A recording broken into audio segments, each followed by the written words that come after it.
Well, President Donald J. Trump did yesterday what he vowed to begin doing in 2016: dismantle the Department of Education. Lindell TV's very own Cara Castronova was live in the Oval Office when he signed that historic executive action yesterday.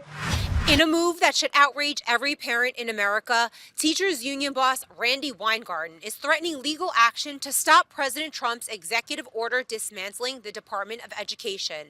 Instead of supporting a plan that puts more money and control in the hands of parents and states, Weingarten and her union are fighting to keep the corrupt, failing D.C. bureaucracy intact, prioritizing their own union's power over the success of America's children.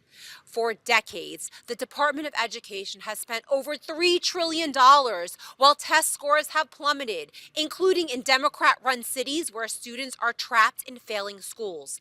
Nearly 3/4 of 8th graders can't do basic math, and 7 in 10 struggle to read.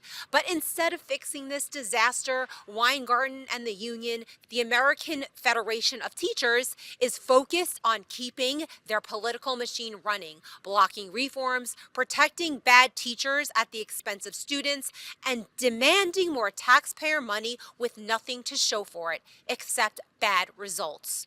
To be clear, statistics show that the Board of Education has failed at its mission of educating students properly. And if we are 100% honest with ourselves, the teachers must take some of that responsibility. But it seems like teachers' unions will fight to keep kids failing as long as they have job security, regardless of the teachers' results. The American Federation of Teachers has even taken the position in the past that the teachers' union will fight for children once they start paying union dues. And this is the conflicted organization that is now suing the Trump administration. I asked Secretary of Education Linda Mcmahon her thoughts on Weingarten's lawsuit threat. Do you have a comment on the lawsuit being filed by Randi Weingarten? Well, I've not had any conversation yet with Randi Weingarten. I know about last week, about a week ago, her comment was the president wanted to take education away from children, which clearly is not the case. He wants to improve education for children. He wants to get those dollars, even more dollars, back to the states without the bureaucracy of Washington. So that's our plan. That's our goal. I'd be glad to meet with her and talk to her about that. The real question is, how much longer will parents allow teachers' unions that protect teachers' big salaries and job security, even when there are failed results, to hold their children's future hostage? Why should failing teachers be protected by a union at the expense of your child's education? And if a teacher isn't doing their job, shouldn't they be fired just like in any other profession? Instead, the unions are fighting tooth and nail to shield bad teachers from accountability while American students are falling further behind. President Trump's executive order is a wake-up call. The Department of Education has failed, and now the very people partially responsible for its failure are fighting to keep control. Will parents and lawmakers finally take a stand against teachers' unions that have no interest in student outcomes? Or will Weingarten and her allies succeed in putting their power above our children's futures? Reporting from the White House for Lindell TV, I'm Cara Castronova. And joining us now to talk more about Donald Trump's historic executive action in education is not only the Right for America host, but also Republican education activist and whistleblower, Cindy Gross, a good friend of the show. Cindy, you've worked in this sector. You've fought in education so long now, particularly in the state of New York. What do you think of President Trump's action yesterday about education in the Department of Education? First of all, thank you for having me. And I think it was really a very long time coming. He did mention it in June 2016 when he was running the first time. Yeah. And Correct. he really wanted to do it. What I recall, he really actually wanted someone different to be the head of the Department of Education at that time who would have helped him more. But of course, he was working with a lot of the establishment rhinos, and they did not help him. And the fact now that he has somebody there, I think Linda Mcmahon is an unbelievable choice because she's not looking for a government position. She doesn't need the money, the fame, the power. She has it already, and she's going to probably be a big part of the administration after eliminating the Department of Education. So I think he had all the pieces in place to make this happen right away. And he also had the fact that he has the House now and the Senate makes a big difference. So this was just really perfect timing. And as he stated in his release from the White House, that there are millions upon millions spent on a public relations firm for the Department of Education with over 80 staff members. And that was the biggest joke of it all because they were totally misleading the public about what the reality is of public education and who gets hurt the most. It wasn't Republicans like you and me, it was actually the Democrat Yeah. minorities and also the qualified people that deserved positions in the Department of Education on every level who were not picked because of the DEI standards that had been in place actually for decades. I don't know if you've gotten a chance to take a look at the language of the executive action. There's some back and forth on the interpretation of what he actually did as to if this really eliminates the department or it just whittles it down to something that's so significant. Are you able to provide some clarity from your perspective on that, of how this will actually work? Well, as I have been stating, because I do have the longest whistleblower uh, lawsuit still in New York, and I am working. I worked on one piece of legislation, and I'm working on another. I can tell you, I have tried to explain to people for years now that eliminating the Department of Education doesn't mean the government's not involved. Don't forget. There are health issues and housing issues that overlap with education, special services for those with special needs and medical attention. Those go into other departments. So the federal government is always going to be involved in some way. And there's always going to be a curriculum oversight now because you're going to have people like Leo Terrell overseeing so that people are not bullied and uncomfortable in school environments, whether or not they're staff, teachers, on colleges, or in elementary schools. And I know this is upsetting Randy Weingarten because she's been nonstop attacking Trump for probably a decade now. And now it's just escalated more and more. And we're also finding is that people don't really feel that they need to understand every single piece of this, but they are concerned about what's going to happen in those blue states like New York, where I am, in California, in Illinois, and these crazy mayors that are destroying cities and governors that are destroying states, versus a place like Florida, where Ron DeSantis proved that quality education, especially during COVID, matters, and that he works with the people in his state. So what does it look like? Because that was going to be my next question to you, and you perfectly segued to it. What does this look like for blue states, say like Illinois or New York, where you are? Well, that means that Republicans and common sense Democrats and independents have to get to work right now on their local elections and start getting involved even in the 2026 congressional races, because those people that are elected now, whether or not it's your assembly or legislator or it's some governors up, whatever it is on a state level, they're the ones who are going to determine your safety, your curriculum, your graduation rates, your hiring and firing of teachers, and whistleblower protections for educators who expose the nonsense going on in schools like I did.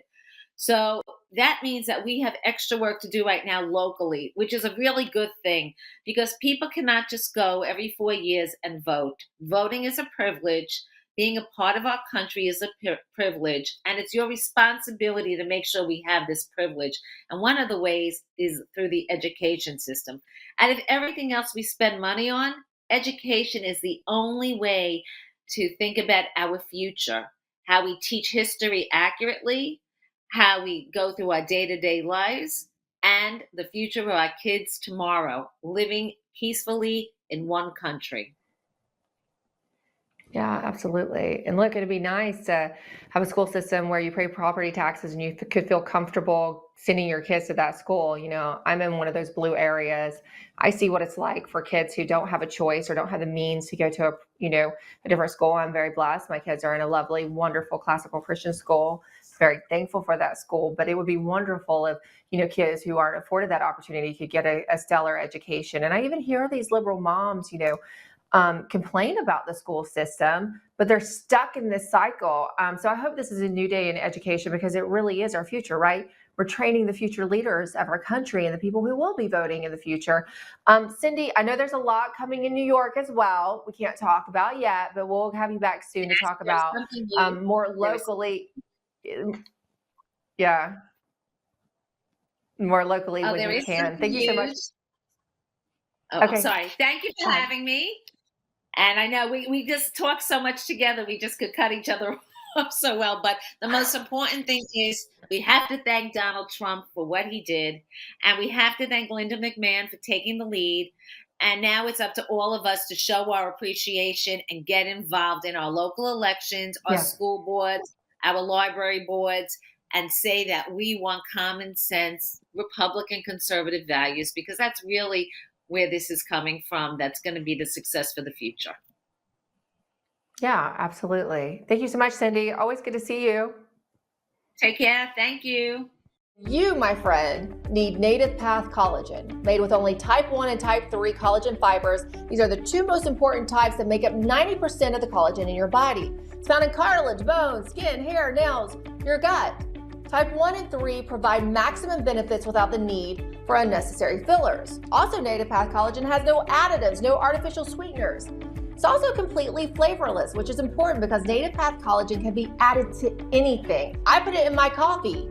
Also, because of its special peptide formulation, it mixes more easily than any other collagen I've ever tried, and I've tried a lot. But the best part, Native Path offers amazing bundle deals. You can get 3 or 6 packs at a fraction of the price of other brands. Plus, they have a 365-day no-risk guarantee, making Native Path the trusted choice. All you have to do is visit getnativepath.com/truth. That's getnativepath.com/truth to start your transformation.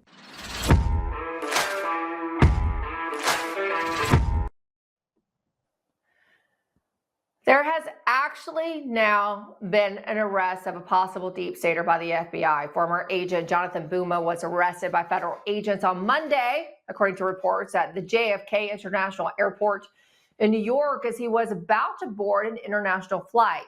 Buma had previously been accused by the Bureau of political bias during President Donald Trump's first term. And according to our court records, Buma, a 15-year veteran of the FBI, had allegedly shared text messages as well as internal documents and other, quote, sensitive information. So just who is Jonathan Buma? Well, he was the senior FBI agent who claimed he was punished for asking questions about Rudy Giuliani's totally non-existent financial ties to Russian oligarchs in Ukraine. Individuals suspected of being involved in Russian counterintelligence influence operations. He shut me down and the meeting ended. I came to know that Giuliani had received $300,000 from Pavlo Fuchs, a very powerful businessman who had deep ties with a transnational organized crime syndicate. He was based in Ukraine, and that was deeply concerning to me, especially having heard that Giuliani had been working for the president pro bono. My questions that were going through my head were, who does he really work for? I wasn't trying to, implicate Trump or do anything that would, injure his reputation. This reporting implicates Giuliani. The reality is that Jonathan Buma is a never Trump partisan with a federal badge who tried to use his position of power to attack Trump and his team to complicate Trump's reelection bid. And join us now is Nate Kane. He's a whistleblower and cybersecurity expert who's going to kind of help us understand this arrest and how significant or not that it is. Nate, it's good to see you. He's also the host of the Raising Cane show. Nate, Look, I'll be honest. I've been giving Cash and the DOJ a hard time for the fact that we're 60 days in and there have been no significant arrests yet. Is this a good indication?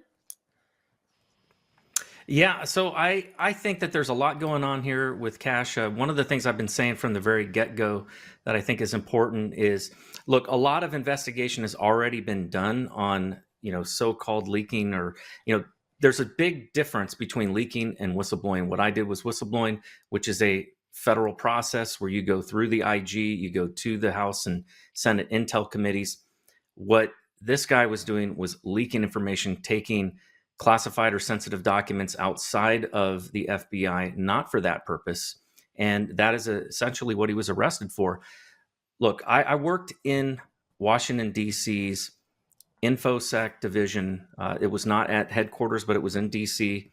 Over at Patriots Plaza. And the InfoSec division there, I have never seen such a politically biased office than I ever saw there at the FBI. I worked for a lot of different federal agencies, and what I saw there at the FBI was, was really just unbelievably unprofessional, uncalled for in terms of the number of employees that were completely biased against Trump and had no problem saying that publicly or saying that in front of their peers in the office. That was something that I kind of kept my own views on things politically to myself.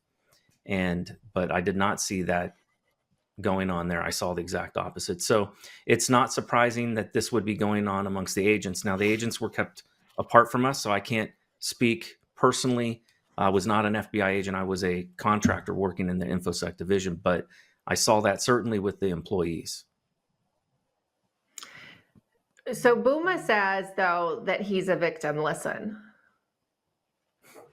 And at that time, Joe Biden was not yet the Democratic nominee. I said to my co-handling agent, I said to him, why do they keep going back to the Bidens? So what if this is the leading edge of a disinformation campaign to create a theme of derogatory information about the Bidens in anticipation that Biden would be Trump's main political rival?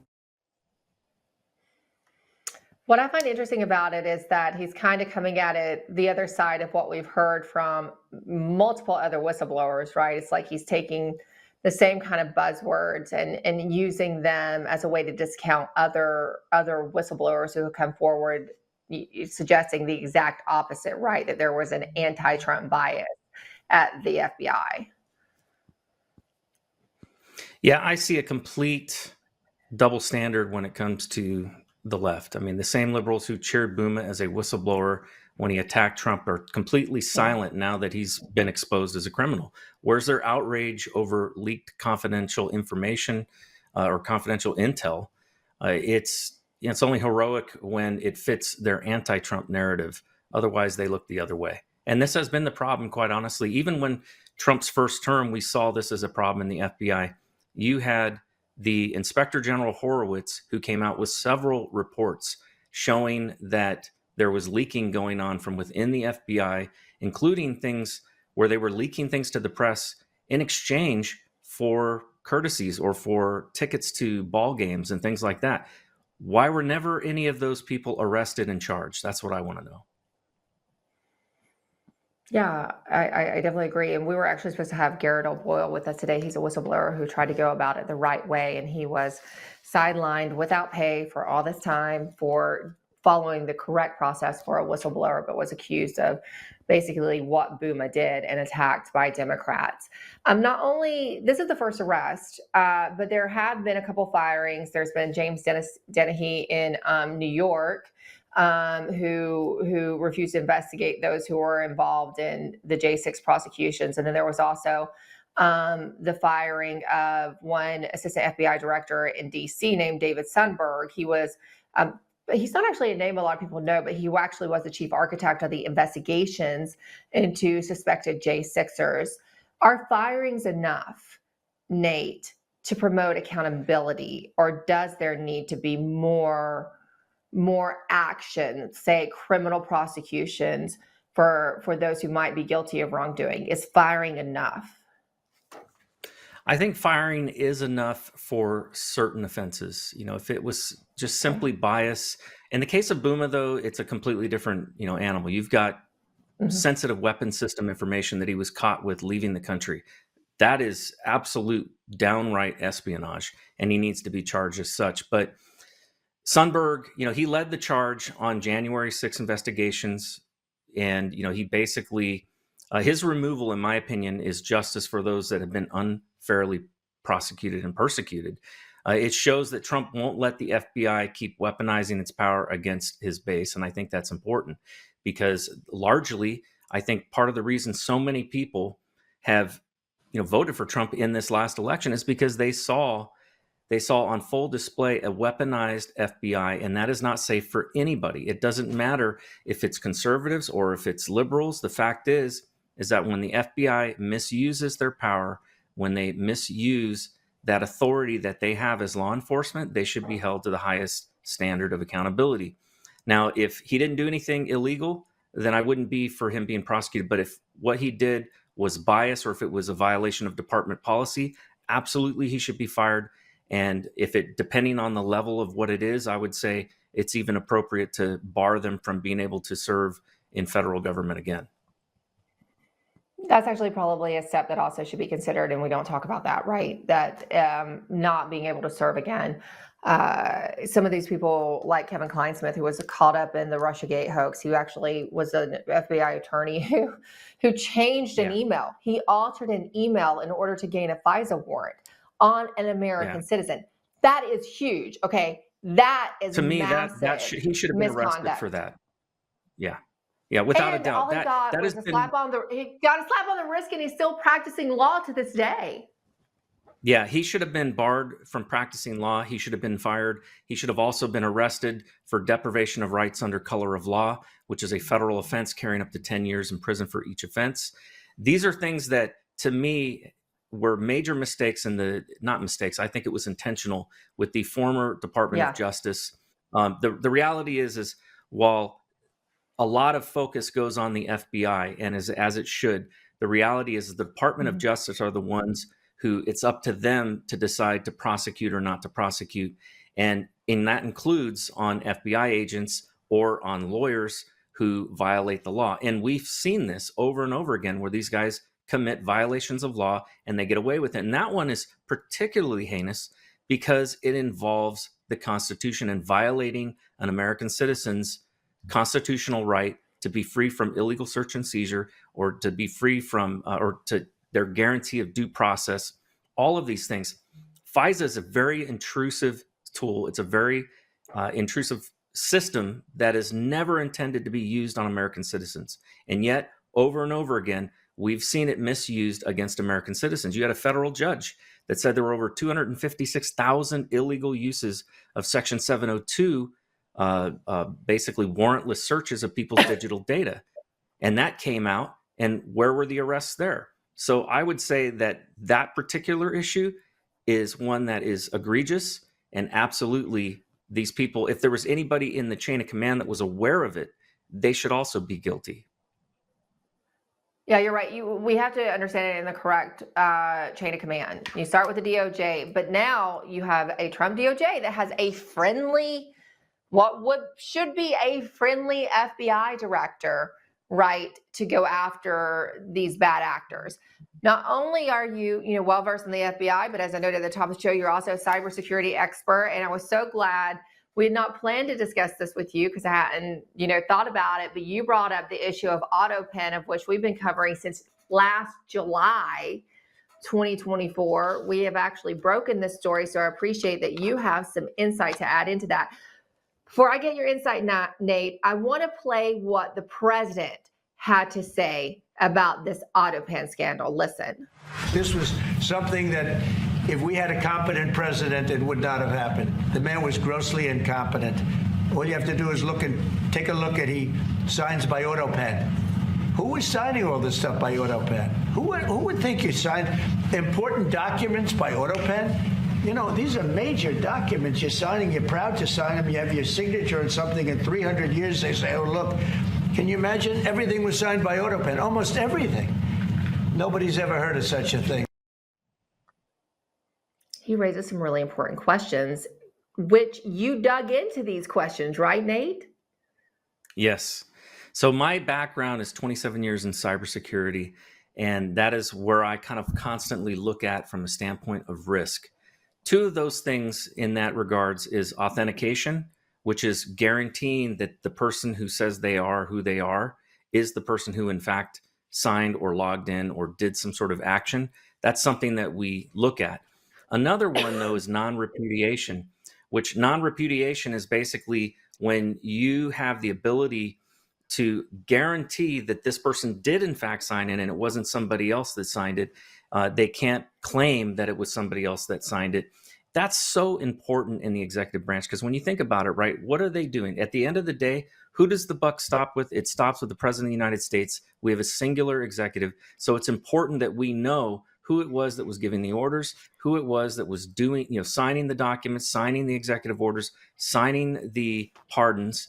And the fact is, with AutoPen, we have very little of that. We have very little transparency at all. And so I would argue that AutoPen should not be used on any kind of major documents at all. The president should have to sign those things. And if he's going to delegate that, that delegation should be in writing by his hand. I delegate this person to do this for me on these specific matters, almost like you're providing a trusted document that is going to say that this person's authorized for this period of time, like a power of attorney almost. But the fact is that you have no accountability whatsoever, and they will hide behind that lack of transparency. But I believe that we should be able to FOIA any kind of documents. We need to see the log files. We need to know who it was that was making these actions. And the biggest problem of all, out of all of this, is do we even know what Biden's mental state was during the signing of any of these documents? I would argue we don't. The fact is that you had a former U.S. Attorney Burr, who said, or her, I think his name was, he said that no, in fact, that this was, basically an old man who didn't necessarily have his faculties. And I think that is something that should concern every American. I think you're absolutely right. Gabrielle Cuchilla, who helped us break the story last July, formerly worked in the executive records office at the White House, says that there is absolutely FOIAble information there that would lead to who made the decision to actually sign these documents. I think you're onto something. I think you're also right about the use of AutoPen, and that seems to be pretty much how Donald Trump largely uses it, right? It's more for like these letters that go out saying the president commends you for or thanks you for, and Exactly. invitations and such. But it's national security. So that it seems like it's been very glib. Yeah, it brings up a good point. Congress needs to legislate that all official documents that have impact the execution of law or that have acted into pardons, things like that, executive orders, those should all be signed by hand by the president. There's no excuse whatsoever for the use of AutoPen for those types of things. For letters of invitation, letters of congratulation, for correspondence and things like that, I have no problem with AutoPen being used. But I think most Americans would agree. We want to know that it was by the president's hand that these actions are being taken. And if for some reason he cannot do that, because maybe he's out of the country or somewhere else or whatever the circumstances may be, there are other means of being able to authenticate that the president has in fact signed off on this. And one of those things could be a recording of him saying, I want you to sign this on my behalf.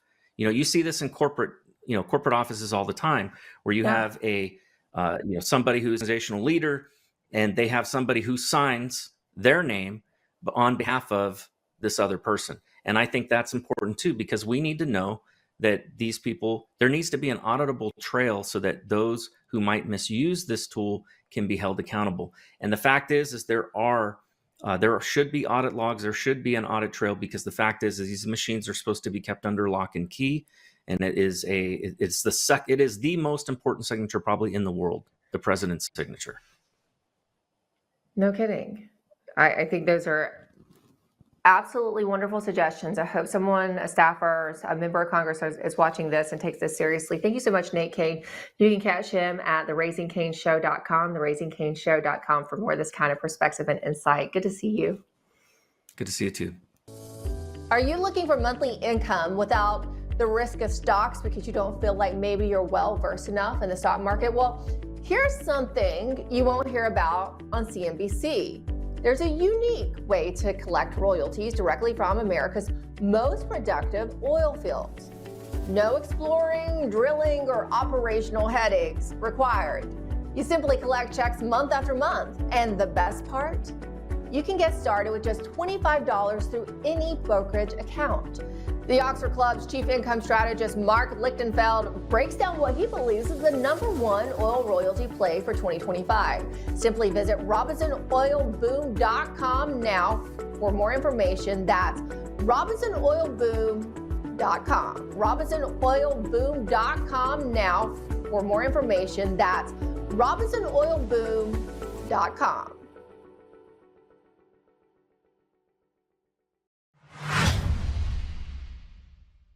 The F-47 will be the most advanced, most capable, most lethal aircraft ever built. An experimental version of the plane has secretly been flying for almost 5 years, and we're confident that it massively overpowers the capabilities of any other nation. There's no other nation. We know every other plane. I've seen every one of them, and it's not even close. This is a next level. You know, level 5 is good. This is level 6, they say. The F-47 is equipped with state-of-the-art stealth technology. It's virtually unseeable and unprecedented power. It's got the most power of any jet of its kind ever made. The plane President Donald Trump is referring to that will now be built by Boeing is slated to possess an array of advanced capabilities that is far more advanced than anything in the current U.S. arsenal. But the new plane, according to our friend and resident geopolitical analyst Brandon J. Weichert, quote, costs a whopping $300 million per plane. That's 3 times higher than the F-35 Lightning II fifth-generation warplane. Weichert also went on to say that the Air Force cannot even guarantee it will be able to mass produce the NJAD system in a useful timeline. Even now, the U.S. Defense Industrial Base is barely able to keep up with demand. As we noted earlier as well, the F-35 program ran massively over budget and time, in large part because the Defense Industrial Base couldn't keep up. Now, here we at The Absolute Truth have very serious concerns about the F-47. At a time when the federal budget, notably the defense budget, is out of control, how is purchasing an aircraft that costs $300 million per plane and that is produced by Boeing, which, as you can see from this video, has planes literally falling out of the sky seemingly every few months, going to enhance military readiness? Former CBS reporter Chad Sawatsky tweeted, quote, something fishy here. Boeing Starliner spacecraft failures left NASA astronauts in space for 9 months. Boeing hemorrhaging money, struggling to deliver on key military programs. Trump has publicly expressed ire over Boeing's late delivery of the new Air Force Ones. We can probably figure out why the Trump team is taking such a risk. It's China, okay? At last November's Zhuhai Air Show, the Chinese Air Force unveiled this mock-up of their 6th-generation warplane, which they claimed was more advanced than anything in America's arsenal. A few months ago, these pictures circulated on Chinese social media of the 6th-generation plane performing flight tests, something that Beijing claimed the American plane could not do yet. But just because China says they can do something, as we have learned, does not necessarily mean they can or will. In the 1980s, President Ronald Reagan wanted to force the Soviet Union into bankruptcy by getting the Soviets to spend money they didn't have on advanced space defense systems, even though our own Star Wars system was not working. Many believe that Ronald Reagan bluffed the Soviets into spending themselves into oblivion. Just might be that the Chinese are doing the same thing to us with the F-47. F-47. So we will keep asking questions about it. A senior Pentagon official did express their concerns about the F-47 to us earlier today. So there's a little scoop on that for you. Well, the Trump Department of Justice is back in court today to defend its use of the Alien Enemies Act to deport the paramilitary organization group members of Tren de Agua. Of course, that communist revolutionary judge, Boasberg, did not accept their arguments again today, saying, did they not understand his order? They were supposed to turn around the plane of these criminal gang members and bring them back to the United States. But the Trump administration had the right to do exactly what they did under the Alien Enemies Act, as Patrick Byrne so aptly explained on the show yesterday. The Alien Enemies Act could have been written for the Tren de Aragua. First, your previous guests were right. Let me emphasize. First, the guy they showed, Tariq al-Assimi, who was the vice president of Venezuela at one time.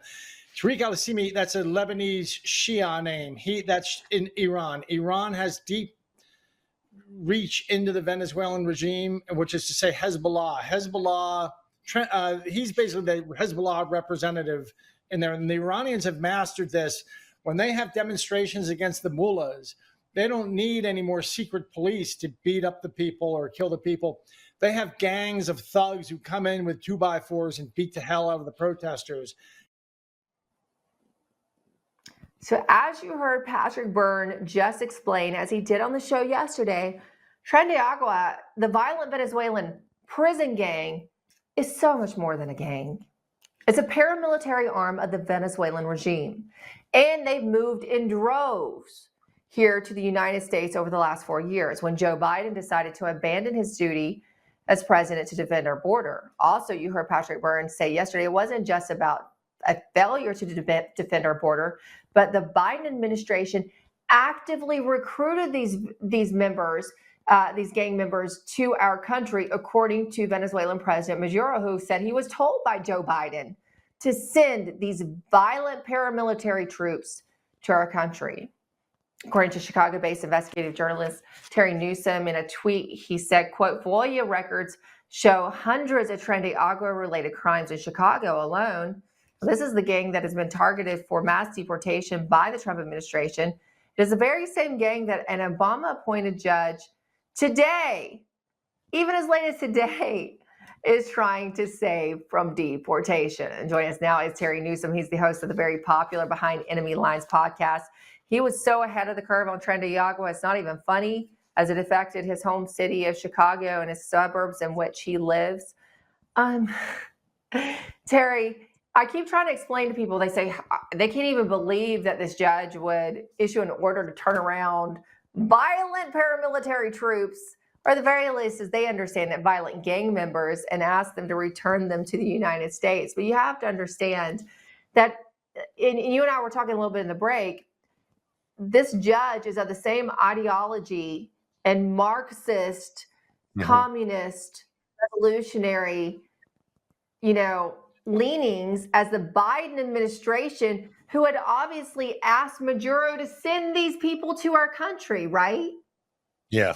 It's ironic that an American citizen, let alone a judge, is pushing for this egregious act of turning these guys around. I mean, obviously, he's very familiar with what's going on. And, we mentioned the FOIAs. We had a first set of FOIAs that we got on Tren de Agua. It talked about a lot of different crimes, including 3 murders. And we talked in the past, there was a mass shooting of eight people in the afternoon by Gage Park, by the Immigration Center. I knew that was Tren de Agua before it was even publicized. And sure enough, there was 4 women and 4 men shot. Our gangs in Chicago and gangs in general don't go around shooting 4 women in a car in the middle of an afternoon. Then the following week in Cicero, Illinois, a police officer was shot in the back. And then 2 days later on a Sunday at 12 o'clock, 4 people shot, 2 women and 2 men in a car, all these gang members.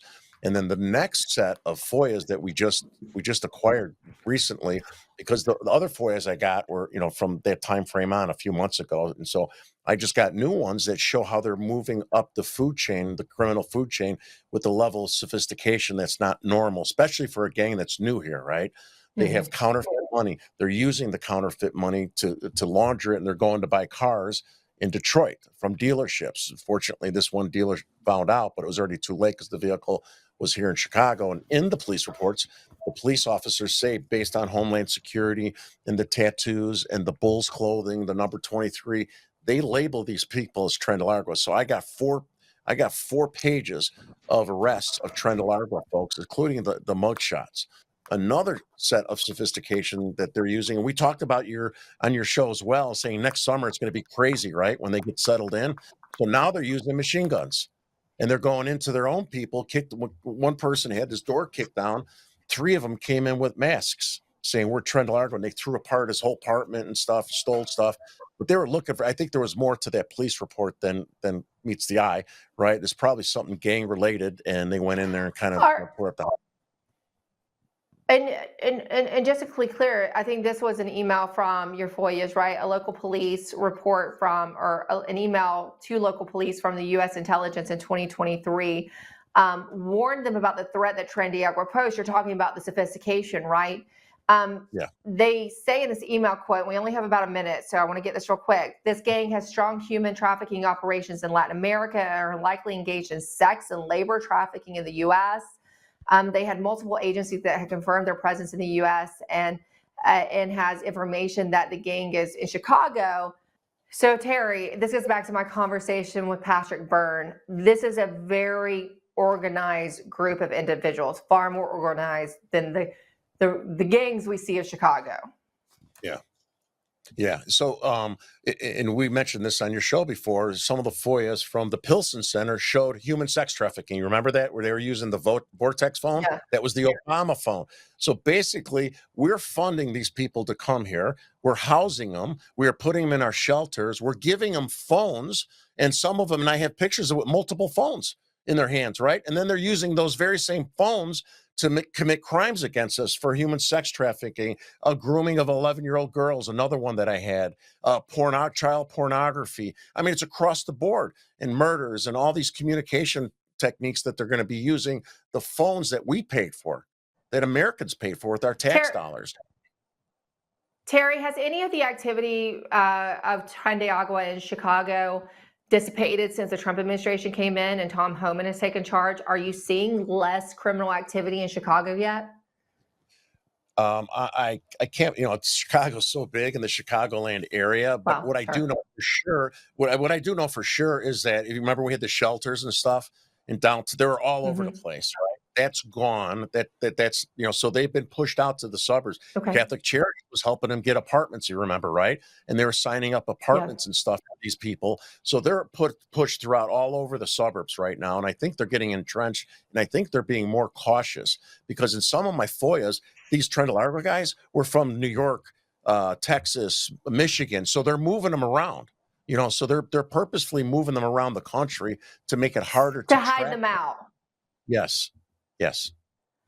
That's a little bit scary. That's something we have to keep our eye on. I assume that they would adjust, because, I mean, the Obama administration was Obama 3.0 was so insistent on bringing them into our country to destabilize our country. Yeah. They're going to try their best to keep them here. Real quick, we have a minute before we run out of time. I want to ask you about Donald Trump's actions in education, because that's how you actually became an activist. You ended up breaking the Trent D'Agua story, basically.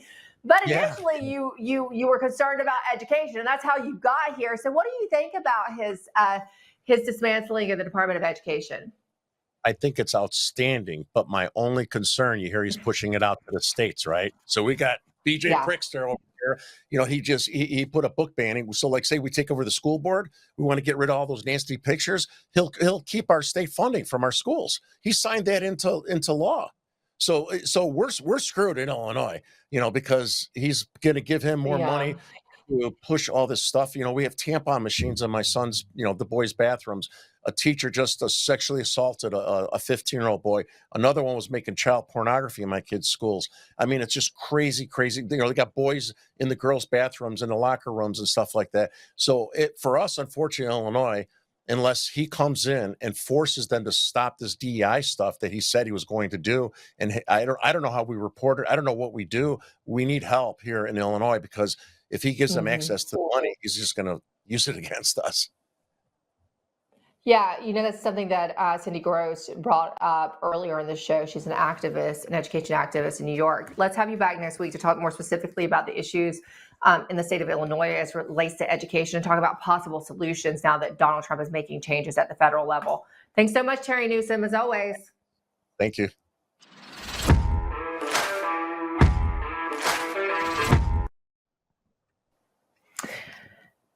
The First District Court of Appeals has granted Dr. Joseph Sansone, our next guest, the ability to amend his initial appellate brief. As Sansone has described his long shot legal battle to get the COVID vaccines labeled as bioweapons still has some life in it. This is all part of Dr. Sansone's ongoing efforts to get the COVID jabs labeled, as we said, as a bioweapon, which some counties in Florida, such as Lee County in Southwest Florida, have already done. Now, joining me now is Dr. Joseph Sansone himself. He is the author of Mind Matters and Everything Else on Substack. Dr. Sansone, this is a good news. Your case still has some life left. You live to fight another day. It is mildly positive. The case was filed on December 1st. It was dismissed on December 9th, 6 business days later. And then I filed my notice of appeal on the 22nd. So I filed my appellate brief on February 6th or around there. And what happened was on February 18th, the attorney for the governor and the attorney general filed a notice that they will not be filing an answer brief because they were never served a summons, and therefore they're not under the jurisdiction of the circuit court or the appellate court. And what I don't think they realized is that was not my mistake. What happened was the circuit court dismissed the case before I obtained a summons from the clerk. So when I process served the defendants, I just process served the complaint. It was impossible for me to get the summons because the case was already dismissed. Now, fortunately, the next day on February 19th, the First District Court of Appeal actually had an opinion on a different case where it actually says in there that the court's not supposed to dismiss the case before notice is served. So what I did is I used that, and I literally was filing motions in the circuit court and the appellate court at the same time. I filed the motion at the circuit court for them to vacate their orders because of this, and that was denied because they said they didn't have jurisdiction because it's in the appellate court. I did a motion to temporarily revest jurisdiction back to the circuit court. That was denied, and I kind of expected that. But they did accept my motion to amend my initial appellate brief. And they accepted the amended appellate brief, which includes this issue as one of the 8 issues that I'm saying that the circuit court got wrong. So I just want people to process what I just said there. The governor and the attorney general are hiding like 2 little schoolgirls over there. Basically, the state of Florida, through the circuit court, made a mistake. They dismissed the case before I was able to get a summons from the clerk. And the state of Florida, the governor and the attorney general, are using that as their reason not to file an answer brief. I call that real weak and pathetic. They should engage the arena and engage the debate here. And look, and just so you understand, my appellate brief was not frivolous or anything like that. I literally have in my appellate brief, or I should say my initial brief was not frivolous. In my appellate brief, I literally have a screenshot of an email from the late Dr. Francis Boyle, the law professor that wrote the Bioweapons Act, saying that it was a very fine piece of legal work. So I gave them a serious 80-page brief with a whole bunch of affidavits supporting that these are bioweapons. And I brought in the Florida Civil Rights Act because I have a right to move about freely without injury because I have a heart condition, from the shedding. So, yeah, this is mildly positive because the court could have dismissed this case at this point because the appellees are saying there was an error, but the error wasn't on me. It was on the court if it was on anybody. So at some point, is the governor going to have to answer your lawsuit? I mean, they've been able to skirt this now for years, basically. Yeah, they have. It's voluntary on whether you file an answer brief or not. However, at this point, since the case was not dismissed, it's risky for them not to file an answer brief because according to the rules, the court may accept my initial complaint and everything at face value, which includes the fact that I'm saying these are bioweapons. And so I think that I'm on pretty strong legal ground here. I can't determine what the court's going to do, but I have 8 issues where they made errors, including stuff like where the court's saying that I can't require prosecutions, and I'm not even requesting anything remotely like that. All I'm trying to do is get injunctions to prohibit the distribution of these weapons of mass destruction and declaratory judgments from the court saying it's violating these few laws, including the weapons of mass destruction law. So I think it's positive, and it's kind of fortuitous that literally the day after they filed this notice that they weren't going to do an answer brief because they didn't get a summons, the First District Court of Appeal, where I'm at right now, had a case saying that the court shouldn't dismiss the case before notice is served. So that to me seems pretty clear. Yeah. It's a conversation that picked up about a year ago. More people were willing to actually call the jabs bioweapons, like Dr. Peter McCullough, who said this. Listen. Mm-hmm.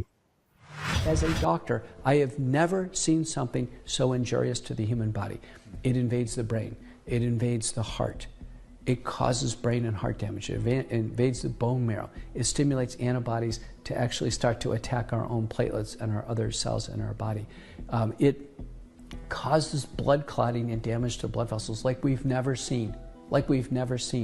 Data from University of Pittsburgh suggesting it causes cancer. Since when do we have a protein that actually injures the brain, injures the heart, the bone marrow, the immune system, causes blood clotting, and potentially causes cancer in a single protein? Here's my concern, though, Doctor, is that we were having that conversation a lot over the last year, which was, I thought, positive. But I feel like now that Donald Trump is in office and RFK Jr. is actually at HHS, there are some people saying, why has the jab not been pulled from the market yet?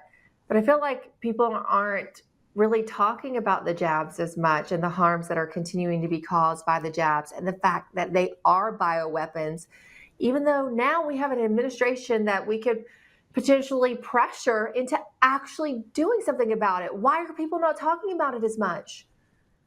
Because people can be stupid sometimes. This is what happened when George W. Bush got in office. The people on the right were pushed to the back and said, you can't say anything.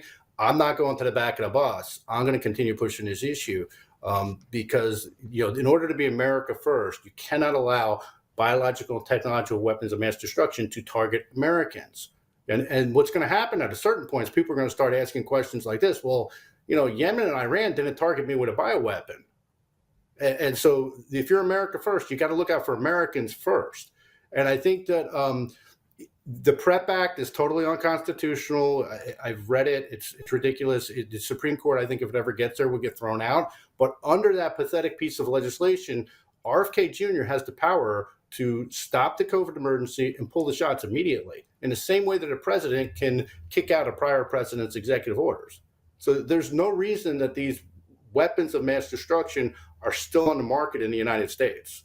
It's not acceptable. And in a case here in Florida with Governor DeSantis, at some point he's going to answer. At some point, here's the reality, Emerald. Most of the people and most of the people you're watching right now, most of the people are going to have shortened lifespans because they took these shots. You give someone a chronic illness, they're not going to live as long, all things being equal. So they're shortening lifespans, and then they're reducing birth rates. So this is a broad depopulation campaign. And these psychopaths think that that's probably a humane way to do it. But I understand what you're saying. It's not getting the attention it was before because now we're not supposed to complain with our team's in charge. But no, you know what? Even with the JFK files that came out, I just saw something like 20% of that didn't come out. It's like, no, you push harder when your people are in there because you actually got a chance of getting something done. You have a chance. And so with saying that, you signed on to a letter to President Trump, a virtual letter with multiple other fellow doctors. Tell us about that. Well, I think it goes with that same theme. The president is the president of the United States. If we're being targeted with weapons of mass destruction, it's his job to stop it. You cannot be America first and look the other way while Americans are being targeted with bioweapons. That just doesn't float. At some point, it's gonna get ugly. I don't know when, but at some point, what's going to happen is when people realize what has been done to them and what has been done to their family members and the people they know and love, it's going to get ugly. People are going to get really angry. It's going to be like, in a way, it might end up like the French Revolution at some point in the future, because most of the planet has been poisoned. Now, I'm not trying to frighten people. It doesn't mean you're going to die tomorrow or something like that. But, if you shave 5 years off of someone's life or 10 years off of someone's life, you know what? That matters. And so that letter is about keeping President Trump honest to this issue. He did Operation Warp Speed. Now, we know it existed before he was in office, but he did that. He needs to fix it. I don't think you can just pretend it didn't happen. Yeah, and he's just not being asked about it. I've noticed he's not being asked about it at all. It's like it's just been disappeared. And I'm so glad that you're keeping up the fight, Dr. Sansone. And I know that at some point he will be asked. Well, you know what? He needs to do an interview. You know what? He needs to do he needs to do an interview with Emma Robinson. I got a feeling he'll be asked about it. See, we don't have real journalists anymore. I think there's a reason he doesn't. And that's probably a large part of it, Dr. Sansone. Let's be honest. It's good to see you. Thank you so much for keeping up the fight. You can follow his Substack at josephsansone.substack.com. Keep us posted as you always do. And we appreciate that, how this appeal progresses. Thank you so much. Thank you.